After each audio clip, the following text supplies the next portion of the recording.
తన మహిమను గుర్తించని వారి కొరకు ఆయన మాట్లాడుతూ ఉన్నాడు. దేవుడు తన మహిమ ఎలాంటిదో మనుషులు గుర్తించకపోతే వారి పట్ల ఆయన ఎలాంటి ఉద్దేశాన్ని కలిగి ఉన్నాడో ఇర్మియా గ్రంథము 13వ అధ్యాయము 16వ వచనంలో మనం కొంచెం చదువుకుని ధ్యానం చేద్దాం. ఆయన చీకటి కమ్మజేయక మునిపే, మీ కాళ్ళు కాటుక కొండలకు తగలక మునిపే, వెలుగు కొరకు మీరు కనిపెట్టుచుండగా, ఆయన దానిని గాఢాంధకారంగా చేయక మునిపే, మీ దేవుడైన యెహోవా మహిమ గలవాడని ఆయనను కొనియాడుడి. ప్రియులరా, దేవుడు ఇష్టపడుతున్నది ఏంటంటే తన నామాన్ని హెచ్చించాలి, తన నామాన్ని కొనియాడాలి, తను మహిమ గలవాడని మనిషి అర్థం చేసుకోవాలి. ఈ లోకంలో మానవుడు అన్ని మహిమలు వెతుకుతున్నాడు, కానీ తనను సృష్టించి పోషించి తనకి జీవితంనిచ్చి ఆయుష్నిచ్చి దీవించి ఆశీర్వదించిన దేవుని మాత్రం మర్చిపోతూ ఉన్నాడు. ఈరోజు క్రైస్తవులు కూడా అలాగా మారిపోయారండి. దేవుని స్థానంలో మనుషుల మహిమను కొనియాడుతున్నారు, దేవుని స్థానంలో వస్తువుల మహిమను కొనియాడుతున్నారు. దేవుడికి ఇవ్వాల్సిన మహిమను వేటికో ఇస్తూ వాళ్ళకు అనుకూలంగా మార్చుకుంటున్నారు మనుషుల్ని. యథార్థం చెప్పాలంటే ఈ లోకంలో ప్రతి ఒక్కరూ కూడా వారి స్వార్థం కోసం మనుషులను వాళ్ళ వైపు తిప్పుకుని వాళ్ళు ఉపయోగించుకుని వాళ్ళని మహింపరుస్తూ ముఖస్తుతి చేస్తూ వాళ్ళ నుంచి లాభం పొందిన వాళ్ళే ప్రతి ఒక్కరు కూడా. ఈ ముఖస్తుతి చేయించుకున్న వాళ్ళు కూడా అలాగే చేయించుకుంటారండి. వాడు ఎందుకు నీకు ముఖస్తుతి చేస్తున్నాడు? ఏదో లాభం ఉంది నీ ద్వారా, ఏదో ఉంది నీ ద్వారా, అందుకే వాడు నీకు ముఖస్తుతి చేస్తాడు. నీ వెనకాల తిరుగుతూ ఉంటాడు, నీ పక్కన తిరుగుతూ ఉంటాడు, నువ్వు చెప్పిందల్లా అంటూ ఉంటాడు. అది దేవునికి విరుద్ధమైనా సరే, దేవునికి అయిష్టమైనా సరే, నువ్వు చెప్పిందల్లా అంటూ ఉంటాడు. కానీ దేవుని బిడ్డలారా, ప్రతి దాన్ని వాక్యంతో బేరేజీ వేసుకుని ముందుకు వెళ్ళాలి. మనం ఎప్పుడు కూడా నీ ఇష్టానుసారంగా ప్రవర్తించుకుంటూ, నీ ఇష్టానుసారం ఆలోచనలు చేస్తూ, నీ ఇష్టానుసారంగా ప్రవర్తించడానికి ఇది దేవుని రాజ్యంలో కట్టబడుతున్నటువంటి ఇల్లు, సంఘం. దేవుని బిడ్డలారా, అలా ఎవరైతే తన ఇష్టానుసారంగా ప్రవర్తిస్తారో వాళ్ళకి దేవుని రాజ్యంలో చోటు లేదు. దేవుడు అంటున్నాడు, నేను మాత్రమే మహిమ గలవాడిని, ఇంకా వేరే ఆప్షన్ లేదు. మీరు నా మహిమను వెతకట్లేదు. మీరు అదే కాకుండా మీరు గర్వంతో నిండిపోయి ఉన్నారు. మీ గర్వాన్ని బట్టి నేను చాటును ఏడుస్తూ ఉన్నాను. చూడండి ఆయన ఎంత బాధపడుతూ ఉన్నాడు. అన్నిటినీ కొనియాడుతూ, అన్నిటినీ మహింపరుస్తూ, ఆయన నీకు చేసిన ఉపకారాలు, ఆయన నీకు చేసిన మేళ్ళు, ఏ స్థితిలో నుండి నువ్వు పడిపోయి పైకి వచ్చావో అది మర్చిపోతావు. నువ్వు ఏ స్థితిలో ఉండగా దేవుడు నిన్ను ఈ స్థితికి ఎట్టాడో అది సాక్ష్యం చెప్పు. అది సాక్ష్యం చెప్పరు. ఈరోజు ఎలా తయారయ్యారంటే, నేను వస్తాను ఫస్ట్ క్లాస్లో నుంచి ప్రయాణం చేశాను అన్నట్టు మాట్లాడతారు, కానీ వాళ్ళు ఏ స్థితిలో నుండి దేవుడు పైకి వాళ్ళని తీసుకొచ్చాడు అది చెప్పడం మర్చిపోతున్నారు. ఆ సాక్ష్యాన్ని మర్చిపోతున్నారు చాలామంది. దేవుని మహింపరచకపోవడం అదే.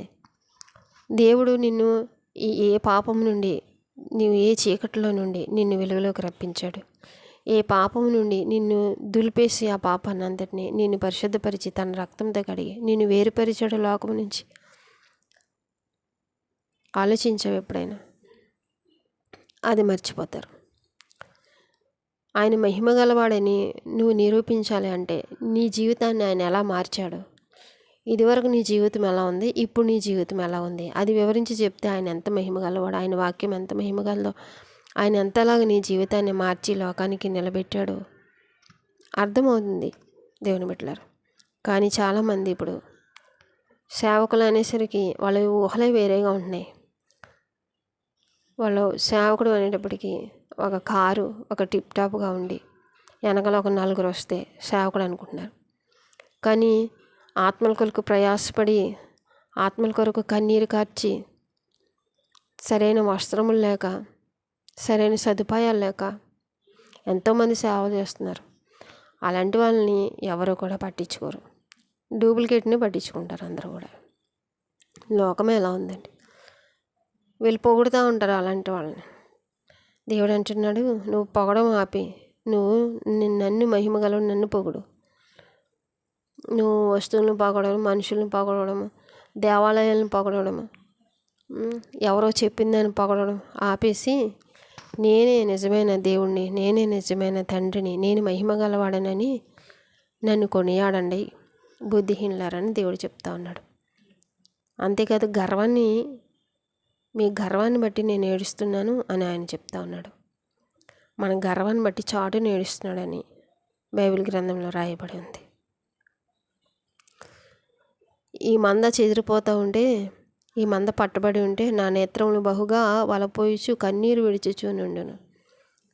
ఇర్మియా గ్రంథం 14వ అధ్యాయంలో 17వ వచనం రాయబడి ఉంది. దేవుని బిడ్డలారా, ఎప్పటికైనా మార్చుకోవాలి మనం. దేవుడు అంటున్నాడు, నీ బుద్ధిని మార్చుకో, పొగడతలను ఆపి నీ స్వార్థం కోసం పొగడకు, దేవుని మహింపరచడం నేర్చుకో అంటున్నాడు. అలాగే యెషయా గ్రంథం 7వ అధ్యాయం 19వ వచనంలో కూడా మీ దేవుడైన యెహోవా మహిమ గలవాడని ఆయనని కొనియాడుడి. ఆయన మాత్రమే కొనియాడాలి. ఎవరిని పొగుడుతున్నావు నువ్వు? ఎవరిని కొనియాడుతున్నావు నువ్వు? బాగా ధనమున్నవాడిని, డబ్బు ఉన్నవాడిని, అందంగా ఉన్నవాళ్ళని నీ పక్కకు చేరి నీకు ఉపకారం చేస్తున్నట్టు నటించి పక్కకి వెళ్ళి నీకు అపకారం చేసేవాళ్ళని, నీ ఎదురు నుండి వచ్చి నిన్ను ఇంతెత్తు పొగడతలతో ముంచేసేవాళ్ళని చూసుకుని నువ్వు దేవుని మహింపరచడం మానేసావా? దేవుడు నీతోనే మాట్లాడుతున్నాడు ఈరోజు. దేవుడు అంటున్నాడు, అవన్నీ విడిచిపెట్టి నన్ను పొగడడం, నన్ను మహింపరచడం నేర్చుకో. నేను ఎన్ని అద్భుత కార్యాలు చేశాను జ్ఞాపకం పెట్టుకుని ప్రతి ఒక్కరికి ఆ అద్భుత కార్యాలు సాక్ష్యంగా చెప్పు. అంతేగాని లోకాన్ని పొగడకు. ఏదేం తోటలో ఆ పండును పొగిడింది సాతాను. అది కన్నులకి ఇంపుగాను రుచిగాను ఉంటుంది. దేవుడు తినొద్దన్నాడా? అది దానిలో ఉన్న క్వాలిటీస్ చాలా బాగా చెప్పింది సాతాను. అప్పుడు ఆ పొగడడం చూసి అమ్మమ్మగారు పడిపోయారు. నిజంగానే అంత క్వాలిటీగా ఉంది అని తీసుకుని దాన్ని తిని శాశ్వతమైనటువంటి శాపానికి గురై యేసుప్రభు రాకపోతే మన కొరకు మనం శాశ్వతంగా శాపంలోనే ఉండిపోయేవాళ్ళం. దేవుడు కరుణించి తన కుమారుని మన కొరకు పంపించాడు. ఇప్పటికైనా నీ గర్వాన్ని విడిచిపెట్టు. నీతో ఏమవ్వదు, అంతా దేవునితోనే అవుతుందని చెప్పు ప్రజలకు. చాలామంది అంటారు, నాతో ఎలాగైపోయింది, నేను ఎలా చేసేదాన్ని, నేను అలా చేసేస్తాను, నా వల్లనే ఇది జరిగింది, నా వల్లనే ఇది నిలబడింది, నా వల్లే అని చాలామంది అంటూ ఉంటారు. అది విడిచిపెట్టేసి ఇదంతా దేవుని వల్ల అయిందని నువ్వు ఎప్పుడు మాట్లాడతావో అప్పుడే దేవుణ్ణి పరిపూర్ణంగా నేను ఆత్మతో నింపి నిలబెట్టి ఆయన ఒక సాక్షిగా నేను వాడుకోగలడు. పరలోక రాజ్యం అలాంటి వాళ్ళకే ఉంటుంది. కానీ నువ్వు పొగుడుకుని నిన్ను మొక్కస్థుతి చేసే వాళ్ళని పొగుడుకుంటూ మంచి చెడులు ఏమి తెలియకుండా, నీతి న్యాయాలకి సరిహద్దులు తెలియకుండా, నీతిని న్యాయమని నువ్వు గ్రహించకుండా మంచినేమో చెడుగా చూపిస్తూ, చెడుని మంచిగా చూపిస్తూ నటిస్తున్నావేమో నీ జీవితంలో. జాగ్రత్త. దేవుని ఉగ్రత చాలా దారుణంగా ఉంటుంది. దేవుడు తెలియజేస్తున్నాడు. దేవుడు ఇశ్రాయేలుకి ఎంత మంచి స్థానం ఇచ్చాడంటే ఇర్మియా గ్రంథం 13వ అధ్యాయంలో ఆయన అంటున్నాడు, 13వ అధ్యాయం 11వ వచనం, నాకు కీర్తి స్తోత్ర మహిమలు కలుగుటకై వారు నాకు జన్మగా ఉండినట్లు నేను ఇశ్రాయేలు వంశస్థులందరినీ, యోధా వంశస్థులందరినీ నడుకట్టు నరుని నడుమునకు అంటియున్న రీతిగా నన్ను అంటియుండ చేసితని కానీ వారు నా మాటలు వినకపోయి ఉన్నారని యెహోవా సెలవిచ్చినాడు. ఎంత దగ్గరగా ఆయనకి మనం ఉంటున్నాం పూర్వం దేవుడు తెలియజేస్తున్నాడు. ఇశ్రాయేలుతో అంటున్నాడు, నాకు కీర్తి కలగడానికి, నాకు స్తోత్రం కలగడానికి, నాకు మహిమలు కలిగించడానికి వారు నాకు జనముగా ఉండినట్లు. ఈ జనం ఎందుకంట? దేవుని కీర్తించడానికి, దేవుని పనులను కీర్తించడానికి. దేవుడు ఏర్పాటు చేసిన ఆకాశ విశాలాలు, ఆయన ఎంత గొప్ప దేవుడో, భూమి అగాధ సముద్రాలను, భూమి అంతరంగాలను, జలములో భూగర్భ జలముల అంతరంగాలను కలుగజేసిన వాడిని ఆయనని కీర్తించుకోవడానికి, ఆయన్ని స్తుతించడానికి, ఆయన్ని కొనియాడడానికి ఈ జనాంగాన్ని సృష్టిస్తే ఆయన నడుకట్టు ఎలా కట్టుకుంటాడో నడవనికి, ఆ నడికట్టుతో మనల్ని పోల్చాడు. అంత దగ్గరగా నాకు నడికట్టుగా ఉండటట్లు, నడికట్టు నరుని నడుమునకు అంటి ఉన్న రీతిగా, ఎంత దగ్గరగా నరుడు నడికట్టును కట్టుకుంటాడు ఆ రీతిగా మనం అంటి ఉండినట్లు ఉండాలని ఆయన నిన్ను నన్ను కలుగజేస్తే మనం వెళ్ళి లోకంలో కలిసిపోయి ఆయన కీర్తిని, ఆయన స్తోత్రాన్ని, ఆయన మహిమను వదిలిపెట్టేసి మనకున్న వాటిని బట్టి గర్వపడుతూ, మనకున్న వాటిని బట్టి ఎగిరెగిరి పడుతూ, ఏమాత్రం హృదయాన్ని అణుచుకోకుండా మనము ఈ విధంగా ప్రవర్తిస్తే ఆయన అంటున్నాడు, మీ గర్వాన్ని బట్టి నేను మీ కాళ్ళు కాటుక కొండలకు తగిలేటట్టు చేస్తాను. అంటే చీకటిలో ఏమీ కనిపించదనమాట. అంత చీకటి కడిగి దేవుని రాకడకి ఇలాగే ఉంటుంది. ఆయన చీకటి కమ్మ చేయక మునిపే మీరు మేల్కొనమని చెప్తున్నాడు దేవుడు. ఆయన నీ జీవితంలో, నీ కుటుంబంలో, నీ పరిస్థితులన్నిటిలో నీ చీకటి కలగజేయక మునిపే నువ్వు మేల్కొని ఆయన మహోన్నతుడని ఆయన్ని కొనియాడడం స్టార్ట్ చేయి. దేవుడు అడుగుతున్నాడు నిన్ను.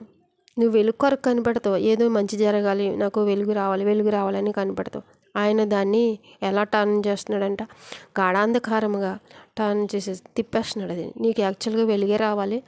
నువ్వు పడిన గర్వాన్ని బట్టి, ఆయన మహింపరచకపోవడాన్ని బట్టి ఆ వెలుగుని చీకటిగా మార్చేస్తున్నాడంట ఆయన నీ జీవితంలో. ఏదైతే నీకు మేలు జరగాలి, యాక్చువల్గా నీకు మేలు జరగాలి, నువ్వు మేలు కొరకు కనిపెడుతున్నావు. ఆయన మహింపరచకపోవడాన్ని బట్టి నువ్వు వేటిని మహింపరుస్తూ తిరుగుతున్నావు కదా, దాన్ని బట్టి ఆయన ఆ మేలును నీకు కీడుగా మార్చేస్తున్నాడని దేవుడు సెలవిస్తున్నాడు. యోధావాన్ని బట్టి ఆయన ఇక్కడ చాలా చాలా బాధపడుతూ చెప్తా ఉన్నాడు. దేవుని బిడ్డలారా, ఇప్పటికైనా ఆయన మహింపరచడం నేర్చుకో. ఆయన కార్యాలను మహింపరచు. ఆయన చేసిన భూమి ఆకాశాలను బట్టి ఆయన స్తుతించు. ఎన్నోసార్లు ఆయన నిన్ను చివరిదాకా వెళ్ళిపోయావు. ఎన్నోసార్లు మన అంచుల్లోకి వెళ్ళిపోయి ఎన్నోసార్లు మరలా ఆయన తీసుకొచ్చి లేవనెత్తి ఆయన దగ్గర కూర్చుని పెట్టుకున్నాడు. జ్ఞాపకం చేసుకో. నా ప్రార్థన ఎలాగైంది, నా ఉపవాసాలే నాకు మేలు చేసి, నాకు కాబట్టి ఎలా జరిగింది, ఇవన్నీ మర్చిపో. ఆయన మాత్రమే మహిమ గలవాడని ఆయనను మాత్రమే కొనియాడాలి మన జీవితంలో కార్యాలు అవ్వాలంటే. జ్ఞాపకం పెట్టుకుంది దేవుని బిడ్డ. దేవుని రాకడలో మనకు జరిగేది ఏంటంటే గడాంధకారము, చీకటి, కఠినమైన చీకటి. ఎటు వెళ్ళాలన్నా కూడా దారి కనబడిన చీకటి.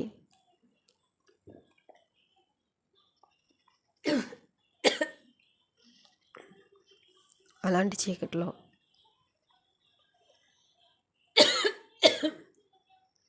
నువ్వు మిగిలిపోవడం ఆయనకి ఇష్టం లేదు. సంఘం ఎత్తబడినప్పుడే, నువ్వు వెలుగు కొరకు కనిపెట్టినప్పుడు, వెలుగైన క్రీస్తు కొరకు నువ్వు కనిపెట్టినప్పుడు ఆయన మేఘారూఢుడే రాబోతున్నాడు. సంఘం ఎత్తబడిపోతుంది. ఆ ఎత్తబడే సంఘంలో నువ్వు ఉండాలి కదా. ఇంకా లోకలను పొగుడుకుంటూ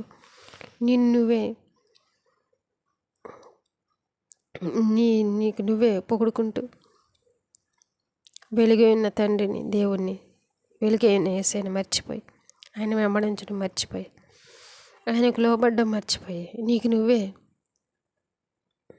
చీకట్లో ఉండిపోకు, గాఢాంధకారంలో మిగిలిపోకు. ఇప్పుడైనా గర్వాన్ని విడిచిపెట్టు. ఆయన మహింపరచడం స్టార్ట్ చేయి. దావీదు కీర్తనలు పాడి, దావీదు దినమునకు 3 సార్లు ఆయనకు స్తుతించి ఆరాధించి కీర్తనలు పాడి దేవుని హృదయానుసారుడయ్యాడు కదా. దేవుని బిడ్డలారా,